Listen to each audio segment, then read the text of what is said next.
Yes, JFK Stadium kind of emptying out, and people just recovering from an incredible 16 hours of live music. I think probably one of the most impressive things that the Live Aid and USA for Africa projects have produced, aside from the obvious direct aid to the countries involved, one of the most impressive things that they've produced is the uncanny desire of artists to want to give of themselves so impressively.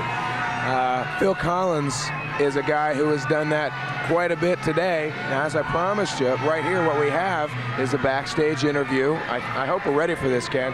A backstage interview recorded earlier from Intercontinental Traveler Phil Collins. I'm Alan Hunter backstage with a very busy Phil Collins who probably doesn't really know where he is, so we'll remind him. It's backstage. No. Everything I do is carefully planned. Backstage JFK, that's where we are. That's right, yep. You started your morning off very early, your day off early. Like when? Well, 9:45 I woke up English time, which of course was, I don't know, 4 in the morning here.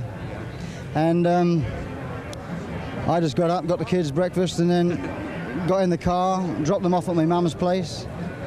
And we came to Wembley, and I did a few songs with Sting. I did a couple of songs, the same songs I just then. I only know 2 songs. And then how did those go? They were very good, yeah, I enjoyed it. I mean, they were very good, I enjoyed it. And we did a couple of songs, Sting and I, together. We did Every Breath You Take and a song from the new album, my new album.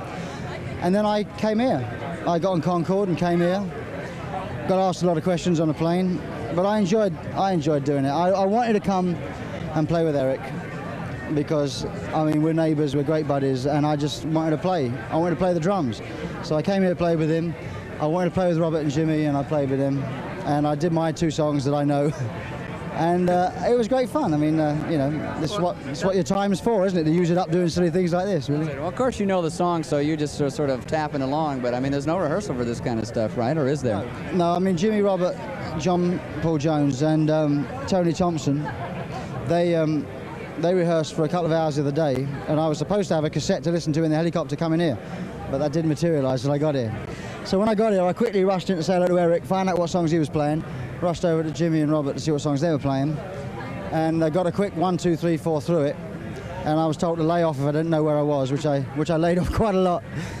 No rehearsal at all. These things are better not rehearsed, to be honest. You're better off just going with the flow of it. And it's the spontaneous moments that work. Well, now you're through here, and I understand you're off to Australia for another night's work. Yeah, I'm going. And then Nigeria, and then off to Germany for the... Well, we'll let you go sit down and wipe the sweat. Thanks, Phil. Good luck with everything. Okay. You really do win on MTV.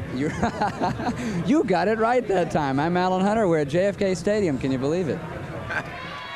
The amazing thing about Phil Collins, I asked him last week, would he like to play with anybody else, or why wasn't he playing with anybody else at Live Aid today? And he was kind of upset that more people didn't ask him to play along with them. Well, Live Aid is now running over 16 hours, and even that wasn't enough time to show you everything that happened. We have some terrific highlights, but first, these messages. They're earning money for Live Aid.